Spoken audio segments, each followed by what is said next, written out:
Hi friends, అమ్మ డైరీలో కొన్ని పేజీలు రవి మైత్రి గారు రచించిన ఈ పుస్తకం చాలా అంటే చాలా బాగుంది. ఇప్పటి వరకు నేను చాలా బుక్స్ చదివానండి, కానీ నవల్ అంటే ఒక స్టోరీ లాంటి బుక్ చదవటం ద ఫస్ట్ టైం అనమాట. అమ్మ డైరీలో కొన్ని పేజీలు ఈ బుక్ గురించి సోషల్ మీడియాలో హల్చల్ చేస్తుంటే విని ఆతృతగా కొన్నాను. చదివిన తర్వాత తెలిసింది ఎందుకు ఇంత పాపులర్ అయ్యిందా అని. చెప్పాను కదా, నేను చాలా బుక్స్ చదివాను. నాకు నచ్చినవి కొంతమందికి సజెస్ట్ చేస్తూ ఉంటానన్నమాట. అయితే మా ఫ్రెండ్ లక్ష్మికి ఈ బుక్ ఒకసారి చదువు అని చెప్తే, నేను చదివే టైం లేదు, నీకు ఖాళీ ఉంటే నాకు ఎక్స్ప్లెయిన్ చేయి అని చెప్పింది. అరే, దీనికి ఎలా ఎక్స్ప్లెయిన్ చేసేది? అది ఎవరికి వాళ్ళు చదవాలి లేదా వినాలి అని యూట్యూబ్లో ఎక్కడైనా ఆడియో దొరుకుతుందేమో అని చెక్ చేశాను, కానీ ఎక్కడా కనిపించలేదు.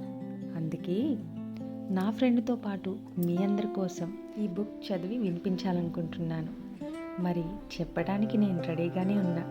ఊకొడుతూ వినడానికి మీరు రెడీగా ఉన్నారా? మరి మీరు ఈ పుస్తకాన్ని చదవాలి అనుకుంటే ఒక్కసారి కొనుక్కుని టైం చూసుకుని చదివేయండి.